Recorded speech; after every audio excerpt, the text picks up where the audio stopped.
নমস্কার বন্ধুরা, মেনকা রান্নাঘরে আপনাদের সবাইকে স্বাগত জানাই। তো বন্ধুরা, আমি আবার একটা রেসিপি নিয়ে চলে এসেছি। খুব সুন্দর খেতে রেসিপিটা। মসুর ডালের বড়া দিয়ে ফুলকপি দিয়ে ঝোল করব। তো কিভাবে বানাচ্ছি আপনাদের সঙ্গে শেয়ার করছি। চলুন বন্ধুরা, রেসিপিটা বানিয়ে দেখায়। আর পুরো ভিডিওটা দেখার জন্য অনুরোধ করা হচ্ছে বন্ধুদেরকে। ভালো লাগলে একটা লাইক কমেন্ট শেয়ার করে দেবেন। চলুন বন্ধুরা, রেসিপিটা বানিয়ে দেখাই। তো আমি এখানে মসুর ডাল ভালো করে ধুয়ে ভিজিয়ে রেখেছিলাম কিছুক্ষণ। একদম মুখগুলো ফেটে গেছে। এবার আমি এগুলোকে মিক্সিতে দিয়ে ভালো করে ফাটিয়ে নেব। তো ডালটা মিক্সির মধ্যে দিয়ে দিচ্ছি, দিয়ে এটাকে ফাটিয়ে নিচ্ছি। তো দেখুন ডালটা ফেটে গেছে। এবার বাটিতে ঢেলে নিয়েছি। এবার একটু স্বাদ মতো নুন দিয়ে দিলাম, একটু আদা আর কাঁচা লঙ্কা পেস্ট দিলাম, হলুদ গুঁড়ো দিয়ে দিলাম, জিরে গুঁড়ো দিয়ে দিলাম, আর ধনে গুঁড়ো দিয়ে দিলাম, একটু লঙ্কার গুঁড়ো দিয়ে দিলাম। দিয়ে ভালো করে এটাকে মাখিয়ে নিচ্ছি একটু। এভাবে মাখিয়ে নিলাম।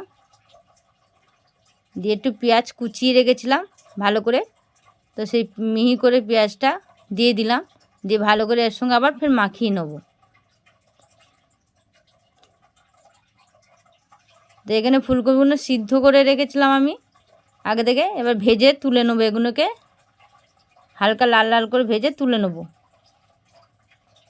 এই ফুলকপি দিয়ে মসুর ডালের ঝোলটা খুবই ভালো লাগে খেতে। আপনারা নিরামিষি করেও খেতে পারবেন, পেঁয়াজ না দিয়ে, বা এমনি খেতে পারবেন যদি পেঁয়াজ ছাড়া অনেকে ভালো লাগে। তো আমি আলু আর ফুলকপি ভেজে তুলে নিয়েছি। এবার বড়াগুলো ভেজে নিচ্ছি, মসুর ডালের বড়াগুলো ভেজে তুলে নিচ্ছি।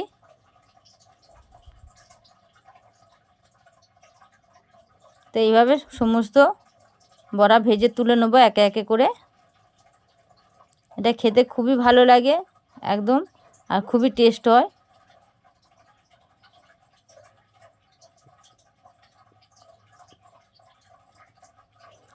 অন্যদিকে আমি একটা মিক্সির মধ্যে টমেটো কুচি নিয়েছি একটা গোটা, আর কটা কাঁচা লঙ্কা দিয়ে দিলাম, দিয়ে পেস্ট করে নিচ্ছি। তো বড়াগুলো ভেজে তুলে নিয়েছি সব। সাদা জিরে একটু ফোড়ন দিয়ে দিলাম, ফোড়নে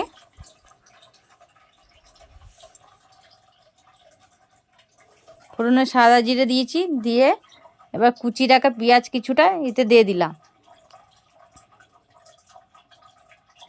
দিয়ে পেঁয়াজগুলো ভালো করে নাড়াচাড়া করে একটু ভেজে নেব। ওর মধ্যে আদা রসুন আর কাঁচা লঙ্কা পেস্ট করে দিয়ে দিলাম।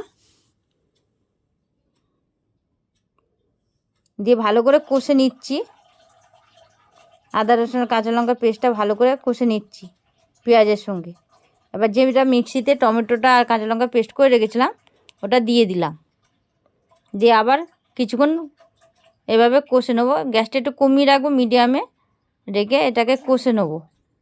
তো দেখুন তেল ছেড়ে এসছে। তারপরে আমি নুন দিয়ে দিলাম বন্ধুরা, হলুদ গুঁড়ো দিয়ে দিলাম, জিরে গুঁড়ো দিয়ে দিলাম, আর ধনে গুঁড়ো দিয়ে দিলাম, কাশ্মীর লঙ্কার গুঁড়ো দিলাম। আপনারা চাইলে ঝাল লঙ্কাও দিতে পারেন।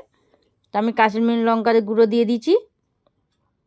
দিয়ে ভালো করে মশলাটাকে কষে নিচ্ছি। এইভাবে ভালো করে কষে নিলে মশলার সঙ্গে তেল বেরিয়ে এলে টেস্টটাও ভালো হবে, আর খেতেও খুব ভালো লাগবে। সামান্য আবার মিক্সির বাটিটা ধুয়ে জল দিয়ে আবার কিছুক্ষণ কষে নিচ্ছি।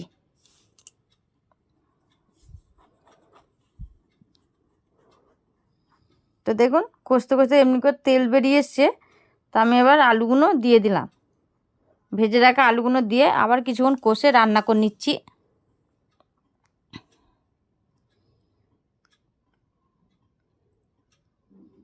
তো যে সকল বন্ধুরা আমার ভিডিওটা দেখছো, তো নতুন নতুন বন্ধু হলে একটা সাবস্ক্রাইব করে দেবেন বন্ধুরা,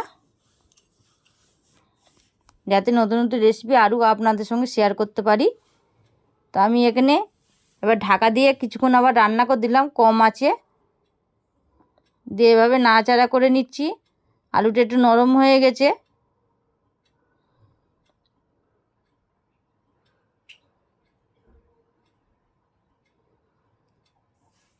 এভাবে নাড়াচাড়া করে নিলাম, নিয়ে এবার আমি জল ঢেলে দেবো। এতে পরিমাণ মতন জল দিয়ে দিচ্ছি।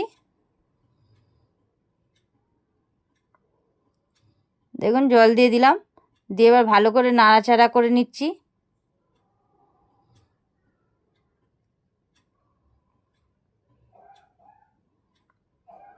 তো এবার একটু ফুটতে দেবো আলুটা।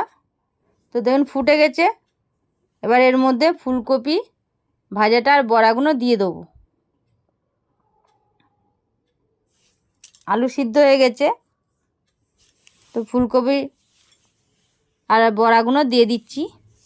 একটু ঝোল ঝোল না হলে বড়াগুলোর ঝোল টেনে নেবে, ওই জন্য একটু জলটা বেশি দিতে হয়েছে। তো দিয়ে ভালো করে এবার ঢাকা দিয়ে এটাকে ফুটিয়ে নেব।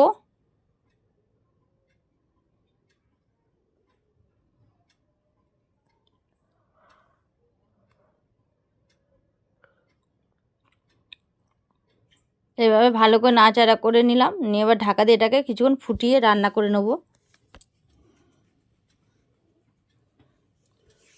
এবার নামানোর আগে একটু মিষ্টি দিয়ে দিলাম, দিয়ে আবার কিছুক্ষণ ফুটিয়ে নিলাম।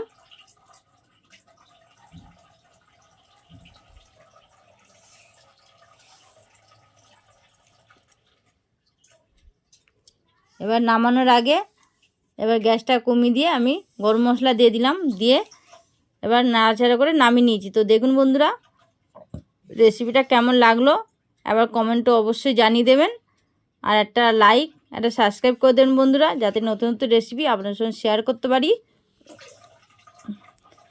তো এখনকার মতন আবার এলাম, নমস্কার।